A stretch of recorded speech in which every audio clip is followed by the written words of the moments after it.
Hey everybody, welcome back to the channel. Today's video is going to be a bit different. We aren't doing anything with the Kubota Bx23s, but we will be discussing the lights that we installed on the canopy. And I'm going to be specifically talking about the light bar up here and the two pods on either side at the back here of the canopy.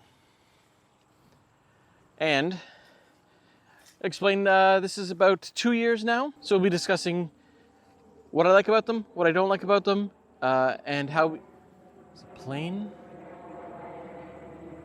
I come all the way into the back section of the property to get away from all the cars and all the traffic noise, and a plane goes overhead. I'm going to explain how we installed it, where I ran the wires to the battery, to the switch on the dash, things to look for when you're installing it, because there is some cool places to put the switch, and the reasons why I went with the switch the way I did, compared to having switched on power versus constant power, which means sometimes if you do switch only, it means the key has to be in the ignition and it has to be on for the lights to work, but I wanted it so that I could run the lights with or without the tractor running, and I'll explain that.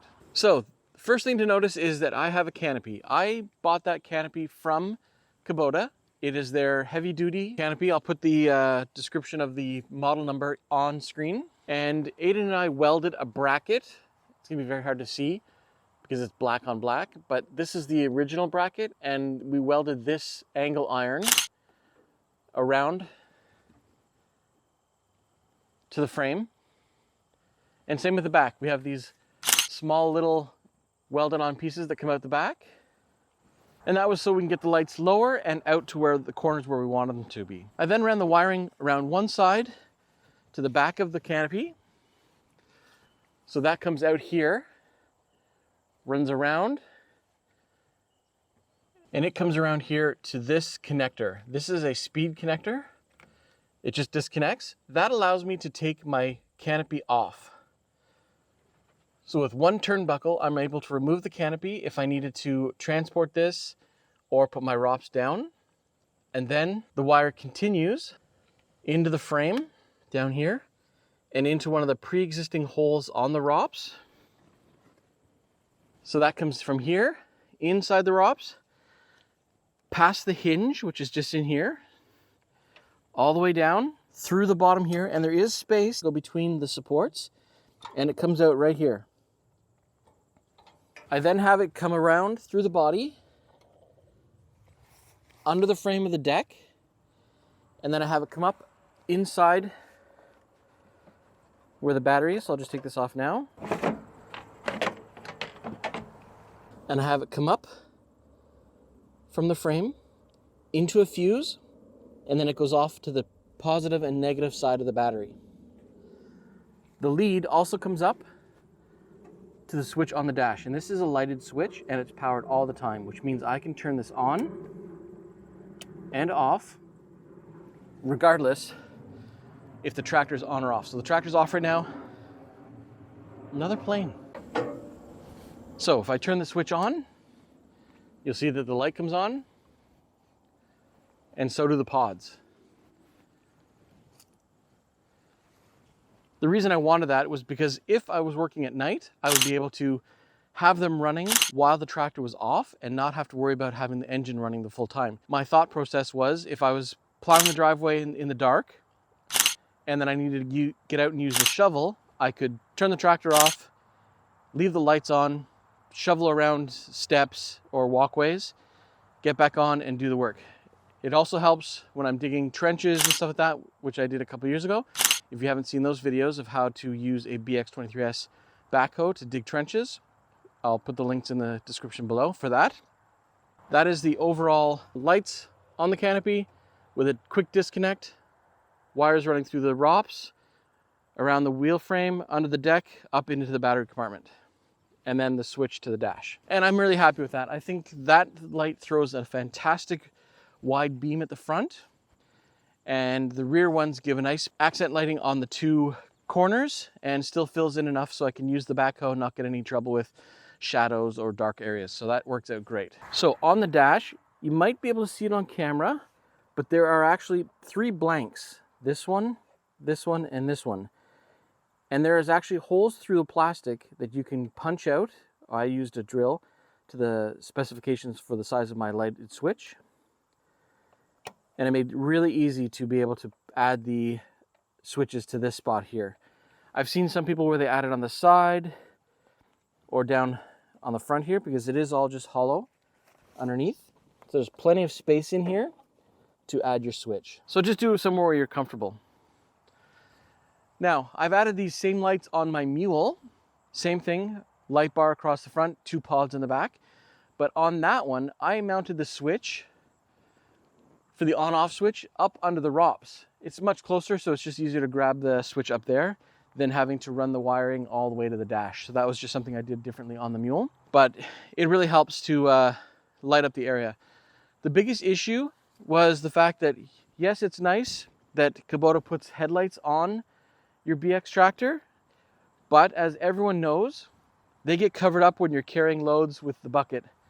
It gets right in the way. So what I'm going to do is I'll set it up and I'll raise the bucket up to where it's safe to use, and we'll see how that looks. So what we'll do is we'll start up the tractor and I'll put the headlights on, and then I'll put the floodlight on the top.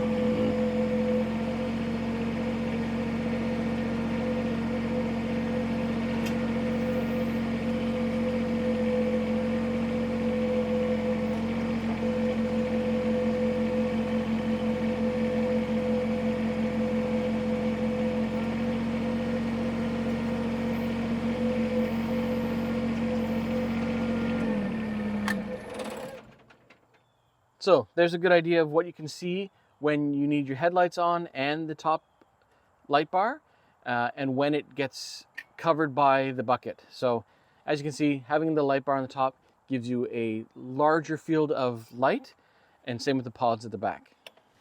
So then, as you can see here, at what angles you get the bright spot. So it really helps to be able to shine light. They're adjustable with the small screw.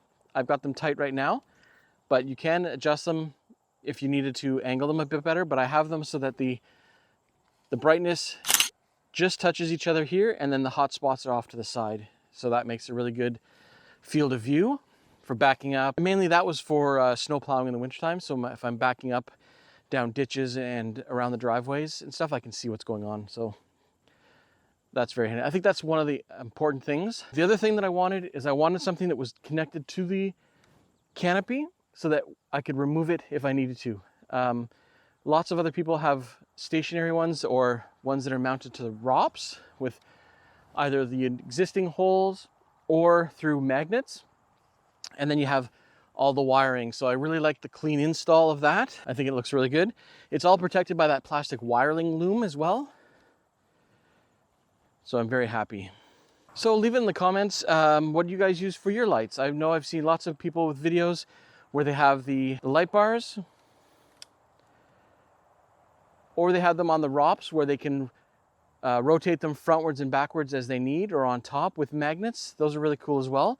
So just let me know in the comments of what you guys use for your canopy mounted light system.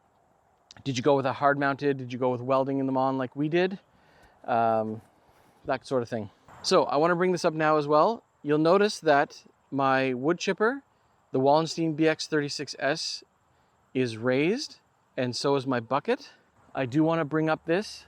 Dave from RCAF Polar Express mentioned in one of my videos that I shouldn't be leaving the equipment up like that when not in use. And you are absolutely correct, David. It's not safe to leave stuff up. It puts pressure on the cylinders. So I should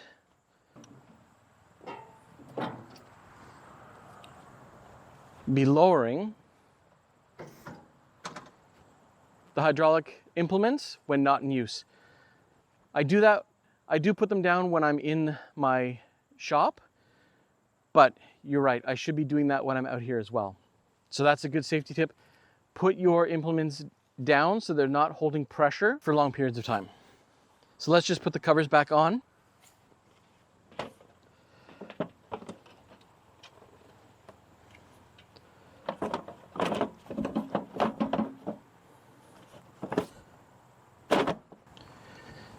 What did I do with the screw?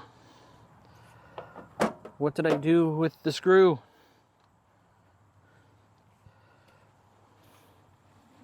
Yeah, there it is. Maybe that should be orange colored instead of black. That's my overview of the lights that I've added to my BX23s. They've come in absolutely incredibly handy when doing stuff at night or in darker conditions. It definitely overcomes the issue of having the headlights covered up by your front load implements, being that a pallet forks or a load or the bucket. It actually sort of gets in the way of the snowblower as well. See right over there. I'll try to zoom in, but there's the snowblower. And for you fine folks who know, the temperature is dropping, winter is coming. I'll be bringing that back into the shop, doing a once over and making sure that the snowblower is tip-top shape, because the almanac is saying that we're going to get cold and lots of snow this winter. Last year was a joke. I think I only snowblowed 6 times when I usually do about 36 times. And we didn't get very cold temperatures, but the almanac is calling for lots of snow and a lot more colder temperatures. So I want to make sure it's up and running and it's in tip-top shape. So one other thing is, as I was showing you these, I assume you noticed that I've got my stickers on the canopy of distinction, and I'd like to add 2 more. So I was recently contacted by Brian at Retired for Life, and he sent me a letter and some stickers. So thanks very much, Brian. I'll put a link to your channel below, and you'll get the honor of having your sticker on the canopy of distinction as well. This one came in a while ago, and I'm ashamed to admit, Mike, that I missed putting your sticker on the canopy of distinction, so I'm going to do that now as well. This is Mike from Maintenance with Mike. He has a Kubota and some property up in Vancouver, Canada, and he does some really good stuff. He just finished doing a retaining wall with his BX. Fabulous job, so check him out. And we're going to add you to the canopy of distinction as well. This one's a long time coming, and I apologize. Check out Brian's channel as well. He is doing an incredible job at restoring his old garage, house portion. He's doing board and batten siding on it, removing the old stuff, redoing the insulation, putting the new stuff on.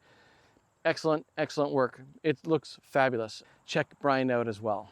All right, so the first sticker is going to be Brian, and you're going to go up on the canopy of distinction right here.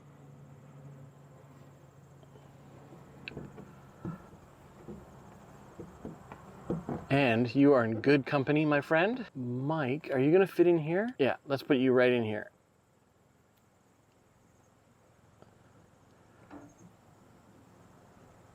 There you go. So Mike and Brian, you're now on the canopy of distinction. And while you're at it, please check out these other channels. They're all fantastic people. They all have great channels. Now, I will mention Luke, Orange is My New Green. Take a moment here. Luke, I apologize. I have lost your new sticker. You sent it to me. I know I read it. I opened it. I put it somewhere so that I wouldn't forget where I put it. And I have lost it. You've mentioned a couple times when you've seen the canopy of distinction that I haven't put your new sticker on yet. And I am very sorry that I've lost it and I don't know where it is. So if you want, I'll send you some money and you can send me another sticker. Just know that Luke's new sticker looks fantastic and I'd love to have it on the canopy of distinction. Let's work something out. So please check out everyone else's channel, including this guy right here. Maybe like and subscribe while you're here. And also, this one's back here. I thought we'd have more stickers by now, but Gary, your sticker's here. And with Gary's sticker back here, it's a fantastic sticker. So you'd be doing the community a favor by checking out their videos. And if you like their content, subscribe to them. They'd really appreciate that.